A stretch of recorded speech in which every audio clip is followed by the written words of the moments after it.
Parvati, hello Arjun, ரூம்க்கு போயிட்டியா? Check in பண்ணிட்டேன். நம்ம பேசின மாதிரியே வேற பேரு வேற அட்ரஸ் கொடுத்து அதே ரூம் நம்பர்ல ஸ்டே பண்ணிருக்கேன். ஓகே, சேஃபா இரு. ஏதாவது ப்ராப்ளம்னா உடனே இன்ஃபார்ம் பண்ணு. நாங்க பக்கத்துல தான் இருக்கோம். ஓகே, பயப்படாம இரு. எனக்கு ஒரு பயமும் இல்ல. ஒருவேளை அந்த அக்யூஸ்ட் இங்க இருந்தான்னா அவனுக்கு இன்னைக்கு கெட்ட நேரம். நான் பார்வதி, அவனை உயிரோட பிடிக்கணும். கொல்லலாம் மாட்டேன், பயப்படாத. என்ன ஆனாலும் இன்னைக்கு அவனை கண்டுபிடிச்சே ஆகணும். சரி, அடுத்து என்ன பண்ண போற? ட்ரெஸ் சேஞ்ச் பண்ணிட்டு கீழ பார்க்கு போறேன். பாருக்கா? பார்வதி, உனக்கு அங்கெல்லாம் போய் பழக்கம் இல்லைல்ல? பழக்கம் இல்லதான், ஆனா அவன் அங்க இருக்கிறதுக்கு சான்ஸ் இருக்குல்ல. அவனை கண்டுபிடிக்க நான் எந்த எக்ஸ்ட்ரீம்க்கு வேணாலும் போக தயாரா இருக்கேன். ஏய், அங்க போய் நீ என்ன ஆர்டர் பண்ணுவ? அர்ஜுன், நான் பாருக்கு போனது இல்லதான். அதுக்காக அங்க என்ன விக்கும், நான் என்ன ஆர்டர் பண்ணுன்னு எனக்கு நல்லா தெரியும். நீ வீட்லயே இருக்கியே, அதான் உனக்கு கைட் பண்ணலான்னு.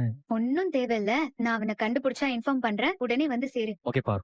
ஓகே. அக்கா பெரிய ரிஸ்க் எடுக்கறாங்க, எனக்கு ரொம்ப பயமா இருக்கு. அவளோட தைரியத்தை பத்தி எனக்கு நல்லா தெரியும் அஞ்சலி. அவ பாத்துப்பா, you don't worry. Yo manager, உன் ஹோட்டல்ல தான் புது புது பொண்ணுங்களா இருக்கிற. சார் தப்பா பேசாதீங்க சார். உன்கிட்ட நான் தப்பா பேசக்கூடாதா? சார் அவங்க இன்னைக்கு தான் வந்திருக்காங்க. Room number 401. ஓ, கூட யாராவது வந்திருக்காங்களா? இல்ல சார், சிங்கிளா தான் சார் வந்திருக்காங்க. எந்த ஊர் அந்த பொண்ணு? பாம்பே சார், பாம்பேல இருந்து வந்திருக்காங்க. பாம்பேவா? பேர் தெரியுமா? சோனாலி. சோனாலி.